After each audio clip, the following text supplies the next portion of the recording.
but we have to do it all in one day, and so it takes up the whole day. I mean, I'm training basically 8 hours a day.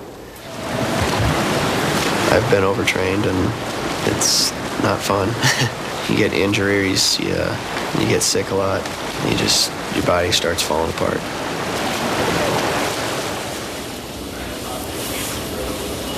For Tim DeBoom, training has become a game of numbers. About 80% healed and 20%. Monthly testing determines his workload. Let's get you up there and see how everything looks and feels. The treadmill that tests mechanical efficiency can also measure the metabolic efficiency of Tim's body as he performs increasing levels of work. A breathing apparatus measures his oxygen consumption.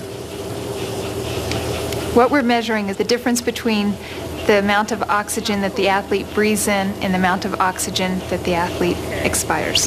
For us. Hey Tim, it's going pretty slow. You can jump on there. Sure everything feels all right. Okay, I'm gonna bring you up slowly now. That tells us how much they're using in order to perform the work or the exercise that they're doing at that point in time. 30 seconds, Tim. A transmitter on Tim's chest monitors his heart rate. Breathing and heart rate increase to pump oxygen-rich blood to muscles. You should find a linear progression. As the work becomes harder, they'll use more oxygen so that the muscle has oxygen to do the work. Okay, you have about 30 seconds left here, Tim. You want to give me a number. How does this workload feel for you? With training, you're able to do more work using less oxygen, so you become more efficient. Heart rate of 147. Good job. Okay, grab the rails and straddle. Drop your hand. The most critical measurement is taken from a series of blood samples. Working muscles create a chemical byproduct called lactate. Back on 623 for 3 minutes. As stress increases, more lactate is released in the blood and reabsorbed by the body. At a critical point, production exceeds absorption, causing a dramatic surge in the bloodstream. This change defines the lactate threshold. Too much exercise beyond the lactate threshold will eventually lead to burnout. It shows you how hard you can push it before your body starts filling up with lactic acid and you can't function there anymore. So it really sets the limits for your training. Okay? So the most important stuff we can give you is right there, that threshold stuff. Heart rate, pace, power, etc. That's where By graphing test results, Tim's lactate threshold is linked to his heart rate. Understanding this relationship allows him to monitor his training with the beat of his heart. Your heart rate would be pretty much straddling that lactate threshold line, where you would need a little bit more recovery. Fitness is a very slow, gradual progression and over a period of number of years. The subtle differences are oftentimes beyond perception of the athlete, so oftentimes it's very hard for them to see it.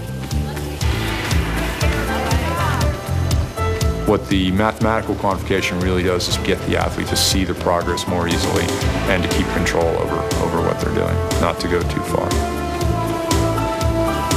At the Olympic Training Center, athletes are striving to make their bodies mechanically and metabolically efficient. With mathematical tools, they can measure their progress and chart their course for the future. The ability to very precisely measure the athlete's capabilities, capacities, helps us develop a very individualized program. So that might be enough to move them from, being a top 10 finisher to being a medal finisher. And that's what this kind of program's about.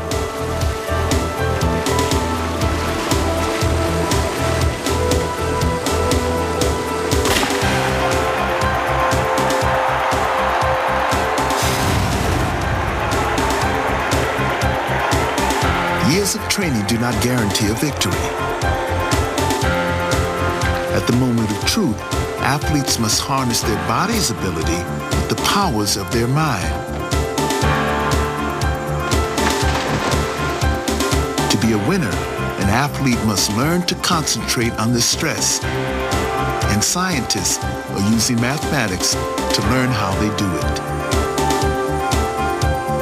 We know so much about athletes, about their bodies and the systems and how they should work,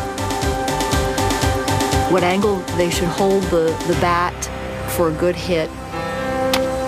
But we don't really know as much in that same way, in a quantifiable way, about athletes in terms of their mental performance states. The first thing we'll do is put on our ear and eye electrodes. Amy Hoffler is studying the mental activity of elite athletes by measuring their brain activity during performance.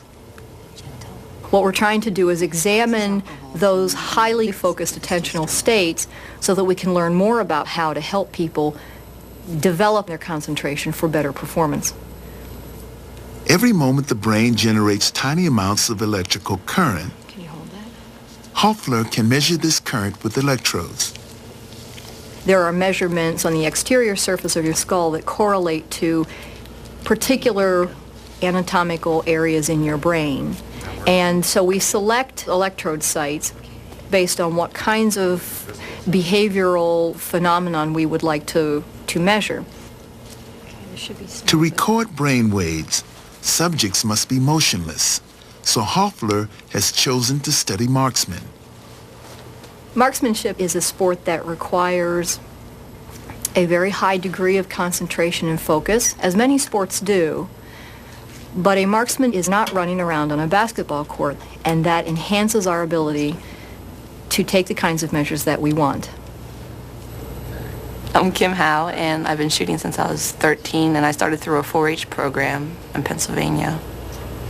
Then when I was 16, I went to nationals, and I won both of my events and broke a national record, and I was like, wow, this is great. While one computer records Kim's brain waves, another will record her performance. Instead of using live ammunition, a simulator on the rifle tip projects the light beam 12 feet to a target half the size of a dime.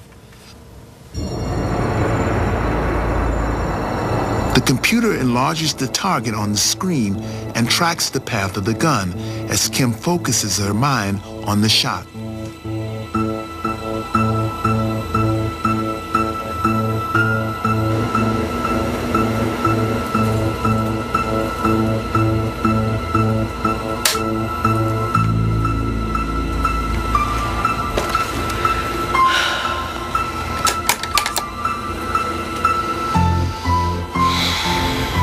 Right before I shoot a shot, I'll take a deep breath.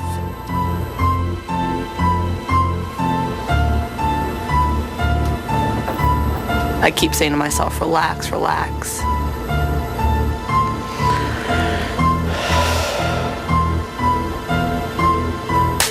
And then once I'm done completing the shot, then I might take what you might say a mini vacation. I might start thinking of other things. Sometimes, Kim's concentration reaches a peak of intensity that she and many athletes call the flow. Well, the flow, I feel, is just when your position is perfect, your mental state of mind is just on its top level.